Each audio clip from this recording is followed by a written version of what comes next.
Hey Eddie, Joe Whalen, WBMA TV in Birmingham. Jonathan Allen was asked if guys ever get tired of all the process talk, and he said, my first 2 years they did, and we lost. Given the continued success of this program, do you find that guys buy in pretty quickly and stick with the whole notion of the process? Yes, sir. I mean, at first it's challenging. You know, people don't really trust in the process, but over time it starts to show that it pays off. So. Right here up front. Tom Menino, WVTM TV in Birmingham. Obviously, there's been some off-the-field stuff for you guys this season with Cam Robinson and Hootie Jones. Obviously, I mean, realistically, you can't be there, but what can you do to support guys when they make a mistake off the field? And is there a way, as you know, part of the older group of the team, in some ways at all, realistically, to hold guys accountable? I mean, we hold everyone accountable, you know, but them are our brothers. You know, they made a mistake, and we support them, you know, 100%. We're not going to lose faith in those guys over a simple mistake they did, and that's up to Coach Saban to furthermore punishment. Right back here. Eddie, Carl Prather, WFF TV in Huntsville. You've been able to play with some talented guys on the back end of your defense. Do you believe that this season your secondary could be the best that you've played with since you've been in Tuscaloosa? Most definitely. I could say one of the best because we come in, we compete. You know, you got a whole bunch of group of guys who come in, they kill the weight room. We hold each other accountable on and off the field, you know, like little things, going to class, doing your work, and coming in on the field and executing assignments, things like that, and being coachable, you know, so. Back over here. Noah Mandel, WTVY News 4 Dothan. Have you reached out to any former Alabama players of coming back into the year as reigning national champs and what the pressure that may bring to you? Yeah, I talk to Clinton Dix a lot. I speak to Mark Barron from time to time when he's around, and just the advice those guys give: just stay humble, remain humble, and everything is gonna, you know, pay off, and which it did, and just keep believing in Coach Saban in the process. Steve Nissen, WEAR, Pensacola. Along those lines, you know, a lot of times after a championship, you see a team come back without the same hunger level. What kind of signs have you seen in terms of where the hunger level is for this group? Oh, we still hungry. More hungry than ever now. You know, especially guys like myself and Jonathan Allen and OJ. You know, guys, this is our last year, so we really want to go out with a bang. Like I have an analogy, like, you know, the national championship was like chasing a chicken. You know, we caught the chicken. Now it's time to let it go and chase it again. So. Eddie, Tierra Gibson, WAFB Baton Rouge. As one of the top nation's, you know, defensive backs, I'm just wondering what your view is on LSU's claim to DBU. I mean, you know, that's something that they feel like that's been stuck around with them for a long time. But I mean, of course, we feel like we DBU. We come in, we compete, we play. You know, our game. We let our game do the talking. Right. Hey Eddie, Chris Womack, CBS 42 in Birmingham. There was a time 2 or 3 years ago when the secondary was seen as a weakness of the team, and now a lot of people would call it a strength of the team. As a guy that's been on both ends of that spectrum, what's it like seeing the position or the secondary evolve into a strength? I mean, it feels good. We just, like I said, we come in and day out. Just watching the progress from those 3 years to now where we are as a secondary, it's a big change. You know, we got a bunch of group of hungry guys, especially young guys who want to come in and compete and earn a starting role. Right here front. Hey Eddie, Scott Griffin, CBS 42. Can you talk a little bit about the business culture there when you're recruited, and then once you get there, what makes guys flourish like yourself, and then what makes other guys maybe not, and they end up transferring or not playing or whatever? What grabs you about it, and what do you got to do to be successful in the culture that Nick, you know, tries to go there? I mean, the recruiting process is you know, it's cool.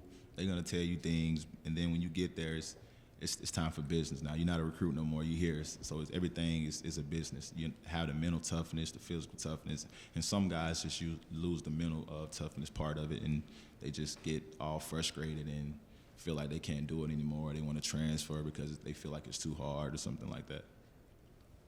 When we talk to you guys in Tuscaloosa throughout the season, sometimes we bring up fan interest and the immense pressure that's on you guys from the following and the fan base to win, and how you guys get pretty much everywhere you go. Mostly, somebody will come up and say something.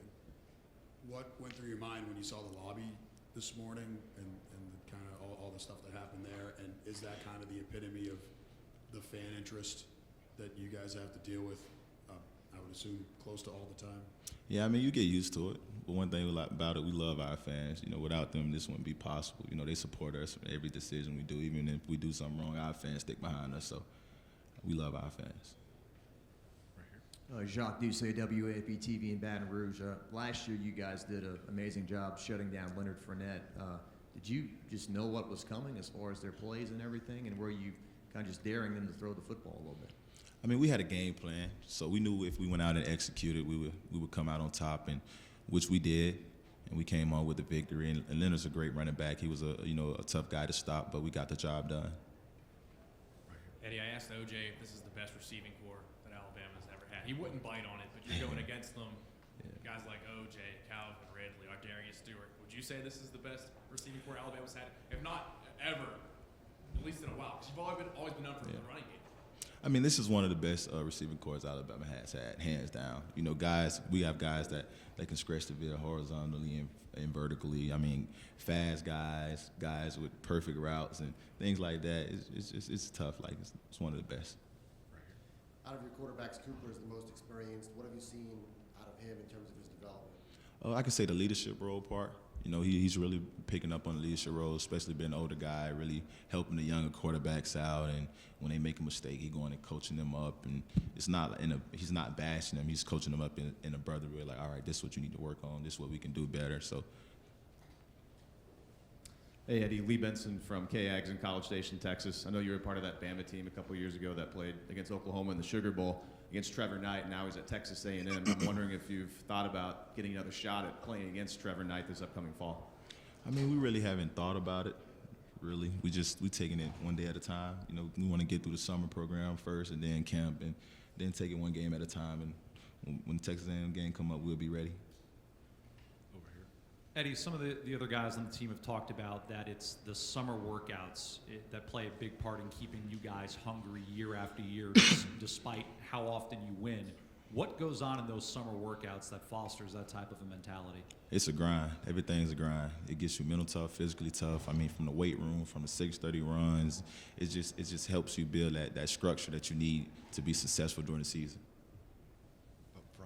Taylor Tannenbaum, WHNT in Huntsville. A couple of years ago when you were a freshman, there was a 60-minute special and featured you getting, I guess you could say, some tough love from Coach Saban. How do you feel like heading into your senior season? You've evolved as a player, and does he still get on you just as much today as he did a few years ago? I mean, yeah, it's all paid off. I mean, Coach Saban's one of those guys, he gets on you, he bashes you, but it's not a bad thing. It's a good thing. You know, everything he says to you is going to help you improve yourself on the field and off the field, especially off the field, like overcoming adversity and things like that really play a big role. Eddie, you mentioned the receiving core being so good, but specifically O.J. Howard. What you saw from that national championship game, you're like, man, this guy's got to be involved next year if he returns. Well, he has returned. What stands out about O.J. Howard? I mean, O.J. is a guy, especially playing tight end, he can line up at receiver and make plays. He's a big guy. He's physical. He's a good blocker, and he's a guy that works hard. So, I mean, everything's just paying off for him. I'm very proud of him. What are the differences and similarities between Bo Scarborough and Derrick Henry, and how do you think Bo can fill that void in the offense? I mean, it's not really a big difference. I mean, both of those guys were physical backs. They can run downhill and stretch the field horizontally. I mean, and Bo's going to have a great year this year. I feel like, you know, he's a guy, he comes in, he works hard. Just like Derrick, in the weight room, he works hard. In the classroom, he works hard. So it's going to pay off for him.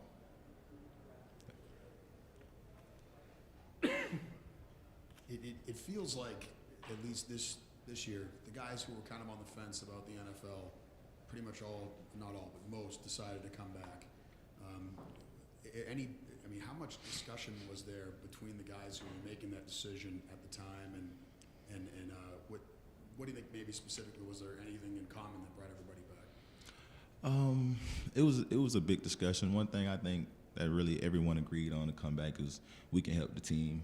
It's room for improvement, and the biggest thing of all is getting our college degrees. You know, something that Coach Saban always preached to us about. That's something they can never take from you, is your college degree. So.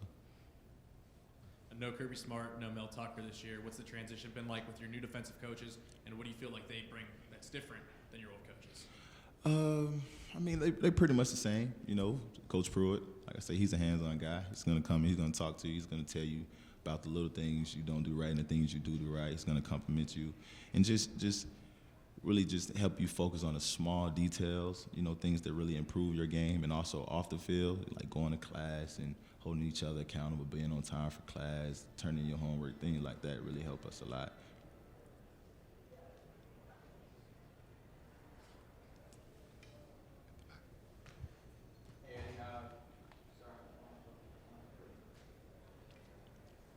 I know that you guys have a quarterback battle going on. Just given all the talent that's always around those guys, I don't know how to say this correctly, but does it really not matter as much who the quarterback is, just because it's not as quarterback-centric of an offense?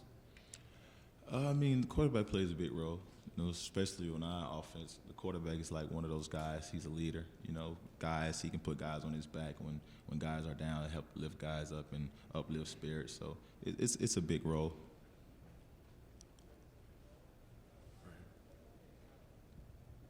Just your thoughts on going to Baton Rouge. Is that the most intense environment on the road that you have to go to? And what are your memories of going there a couple of years ago? Yeah, most definitely. It's one of the toughest places I ever played. You know, their fans are crazy. I mean, they make it play the whole stadium rock. So we just want to go in and try to steal the momentum. Any more questions?